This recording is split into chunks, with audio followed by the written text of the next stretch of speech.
It's Rustic Tree Ornament Day. Happy Christmas in July, guys. This is an updated video for the rustic tree, just in case you've seen an old one. I wanted to mention a few things before we get started. You can use any worsted weight yarn. You can use cotton, acrylic, a blend. It all works up really well.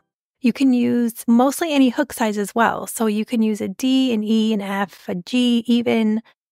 Just know that it might be a tad bit smaller or bigger depending on the hook size that you use. Also, you can use any type of hanger. It all looks great.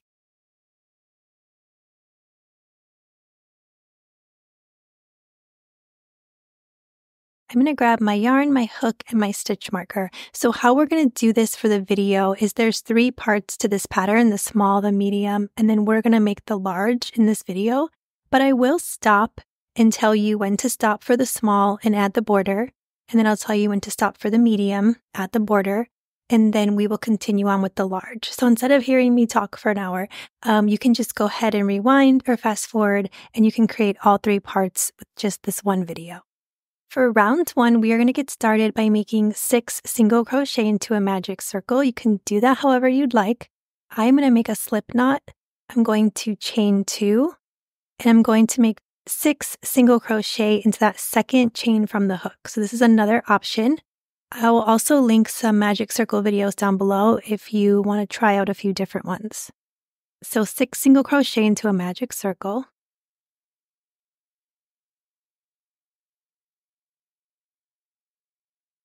We're going to tighten up our magic circle, but depending on what hanger you're going to use, you'll want to leave a little bit of your magic circle open. If you're using something really thin, it's fine to leave a tiny hole, but if you're going to use like a thicker ribbon or a faux leather string, you might want to leave a little bit more room. I'm going to place my stitch marker on the last stitch of the round, but feel free to place it on the first if that's what you're used to. For round 2, we are going to make a single crochet increase in that first stitch, and we're going to single crochet in each of the next 2 stitches. We're going to place our hook under that first stitch, and we are going to make 2 single crochet into the same stitch, which is a single crochet increase. Single crochet in each of the next 2 stitches. Here's single crochet 1, move over, single crochet 2. So now we're going to make another single crochet increase. And then we're going to single crochet in each of the next 2. At the end of round 2, we're going to have 8 stitches. You can change your stitch marker. For round 3, we are going to make an increase in the first stitch, a single crochet in each of the next 3. Here we're going to place our single crochet increase in the first stitch, single crochet in each of the next 3 stitches,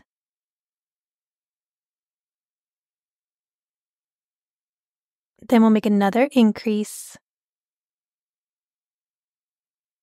single crochet in each of the next 3. At the end of round 3, we'll have 10 stitches. For round 4, we're going to make an increase in the first stitch, single crochet in each of the next 4. So here's an increase, single crochet in each of the next 4, 2, 3, and 4. And then we'll make another increase, single crochet in the next 4.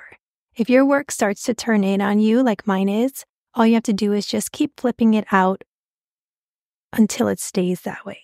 At the end of round 4, we'll have 12 stitches. You can change your stitch marker. For round 5, we're going to increase in the first stitch, single crochet in each of the next 5. So here's an increase, and then single crochet in each of the next 5 stitches.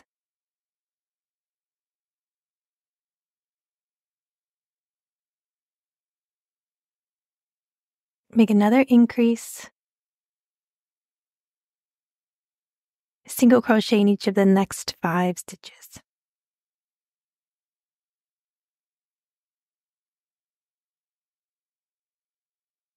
At the end of round 5, we're going to have 14 stitches. Change your stitch marker. For round 6, we're going to make an increase in that first stitch, single crochet in each of the next 6 stitches. Here's our increase, single crochet in each of the next 6,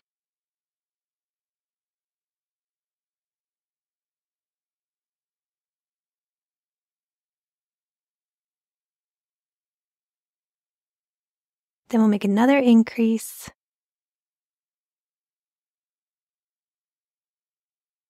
Single crochet in the last 6 stitches. You'll start to notice as you do this pattern that the number of single crochets you make is the number of the round. So as you crochet this more, you might notice. So if you do forget your pattern somewhere, you can always start this pattern really easily without it. At the end of round 6, we're going to have 16 stitches. For round 7, we're going to make an increase in that first stitch. And we're going to single crochet in each of the next 7 stitches. Here is our increase. Single crochet in each of the next 7.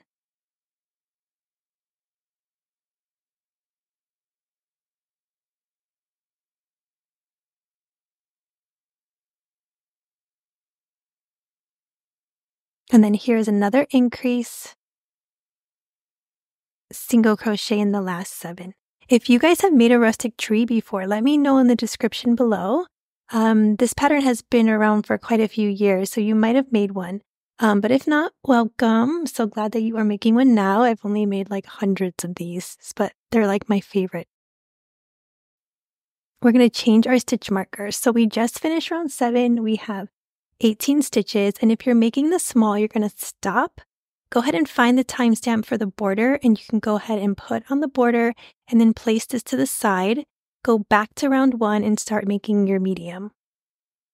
Okay, we're going to continue on for the medium and large for round 8. We're going to make an increase in the first stitch, single crochet in each of the next 8. So here's our increase, single crochet in each of the next 8.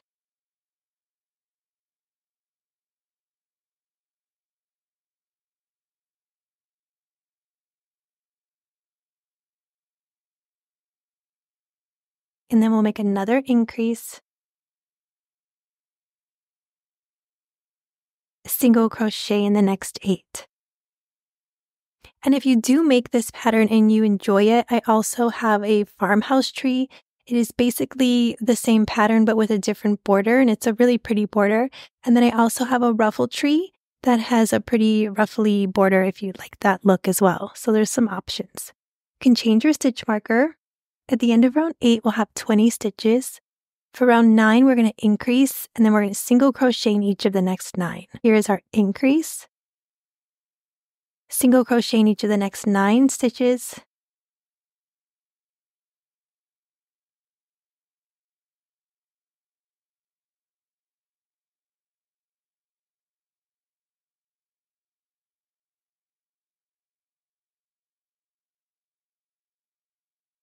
Here's another increase. Single crochet in the last 9 stitches. This one is a really pretty pattern. The first year I made it, I think I gifted it to everyone I knew. And then the next year I was like lost because I still wanted to make them, but I didn't know what to do with them. So I did donate a bunch, which was fun because I just feel like it's like somebody can have it and enjoy it on their tree. Okay, we're finishing up here. We just finished round 9 for 22 stitches. And if you're making the medium tree, you're going to stop, go ahead and fast forward to the border and then finish off, and that'll be your medium. And if you are making the large, we're just going to keep going. We're going to start round 10. We're going to increase, single crochet in each of the next 10. So here's our increase, single crochet in each of the next 10.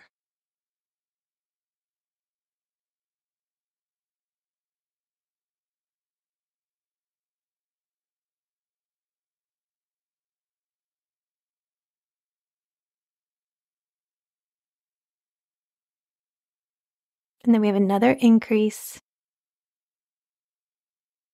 and then single crochet in the last 10. If you are a Chanel yarn lover, my next ornament, the last one of our Christmas in July series, is a Chanel ornament that's also like a rustic tree style. So it came out really cute. I just had to change a few things, but look forward to that. And if you're watching this later than July, that will already be ready. You can just check it out. At the end of round 10, we're going to have 24 stitches. For round 11, we're going to increase in that first stitch, single crochet in the next 11 stitches.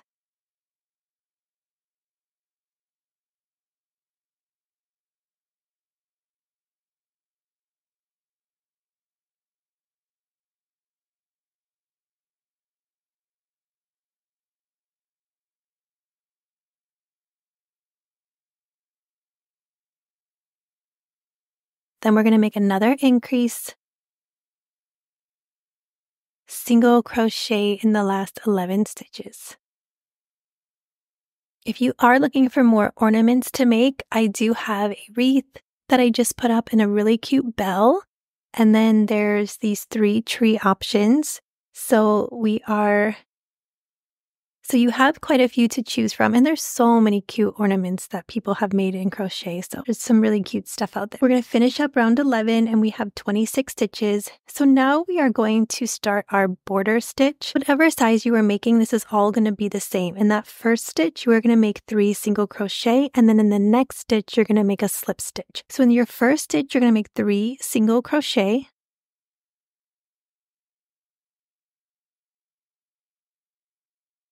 Move over and make 1 slip stitch.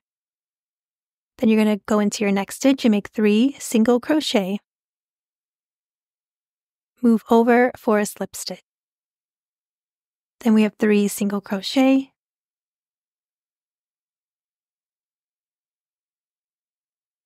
Move over for a slip stitch. Here we have 3 single crochet. Move over for a slip stitch. Continue to make 3 single crochet and then move over for a slip stitch until you reach your stitch mark. So no matter what size you're making, you will always start with a single crochet and you will always end with a slip stitch. If you have any questions for me on any of my patterns, you guys can always reach out to me through my website, or you can find my email here on my channel. I'm always here to answer any of your questions, and you can always ask me in the comments also.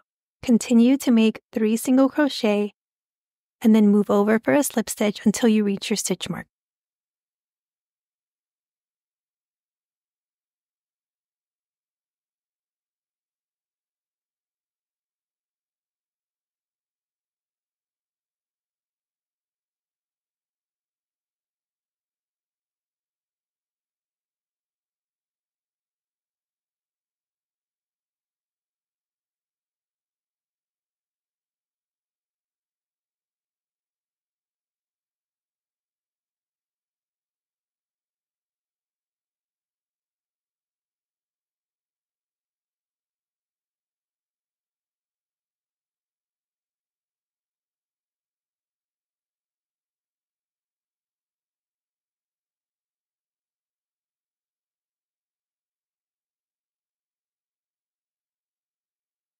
Okay, from here, we're going to leave a tail.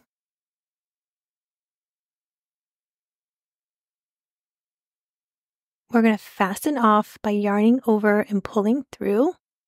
And then I'm going to grab my yarn needle and I'm just going to weave in this piece.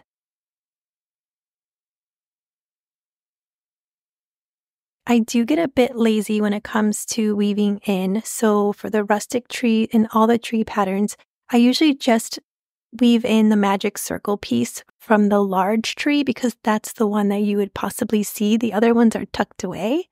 So if you'd like, you could weave in the magic circle piece for the large, but you could also do it for the small and medium.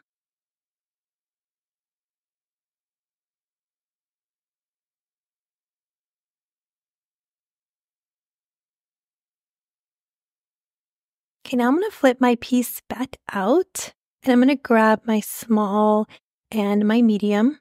I do want to just show you here because we're working in the round. There's always going to be like a little bit of a divot because we'll end a little bit higher than our previous round.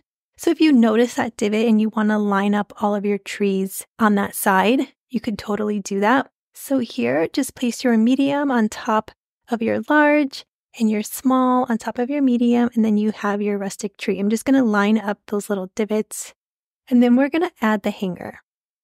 I'm going to show you 2 ways you can add the hanger.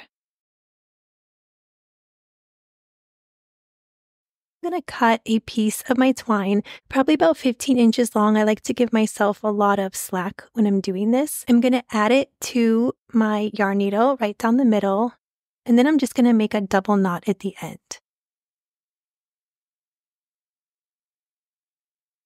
I'm going to take my yarn needle, I'm going to go up through my large layer, then my medium, and then my small. Pull it all the way up to the knot. And then you can just cut the top of the yarn right next to your yarn needle.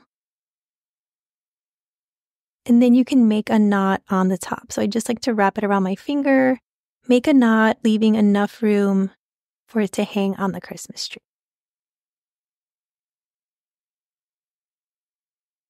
You can cut off that top bit, and then that is your option 1. That looks a little bit more rustic, but it's called a rustic tree, so that kind of goes. If you wanted, you could grab some Aleene's fabric glue, and I like to add just a little bit, or any fabric glue works. You can add just a little bit around the edge, and that just keeps all of those layers together. You could also add a little bit down here on the bottom of the knot, and that just keeps everything in place. I do suggest this if you are selling it or gifting it and you notice that they're kind of popping up, just to add that little bit of security. For option 2, this is more of a seamless look. You won't have that big knot on the top, so I'm going to grab this thicker faux leather string. I'm also going to leave probably about 15 or so inches. For this string, you just want to grab the ends of the string and pull it through. So I'm going to do one side at a time. So I'm going to go through my small, my medium, and here my large. And then I'm going to grab that other side and do the same exact thing. Go through my small,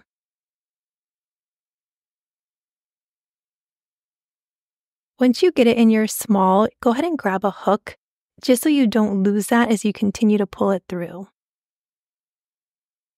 So now I'm going to go through my medium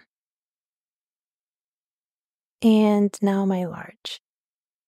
You could put both ends and try to get both pieces in, but sometimes I don't have luck when I'm trying to get this thicker string in at the same time. But if you had your yarn, you could totally put both ends in at one time. So now that you have your hook holding that in, I just like to make a knot, and my goal is to end the knot at the border. I'm going to put it on the thinner part of the hook. That just gives me a little bit more room to make my knot. If you end your knot higher or lower than the border, it'll just be smaller or bigger. It's not that big of a deal. But my goal is to end the knot right at the border. And I'll see how I get a little clumsy at this part, so I'm just going to try my best. So make your knot and then pull it tight. Okay, I'm going to cut off any extra bit, and then I'm going to pull that all the way up. And I did get a little bit of my magic circle here because I didn't weave it in. So that's another thing that could happen if you don't weave it in. It could come popping out on you. So I'm just going to take my sharp scissors and get that back in. So that's a look that you can have without the knot on top. You can just add some fabric glue around the edges and then on the inside where the knot is, and that'll help to keep everything in place. Just let that dry overnight and you're good to go. And that is it. This is our rustic tree. I hope you guys have fun with this and make it your own. I've seen people add beads and colorful things and just to make them really pretty. And I love seeing all that. Here's another option you can make if you like the rustic tree. This is the farmhouse tree. You can check out my channel to find that. And if you like something a little bit more ruffly, I also have this ruffle tree. You can always have fun with it, grab all the fun yarn, and make some trees. I hope you guys liked this video. Thanks for joining me, and I'll see you soon.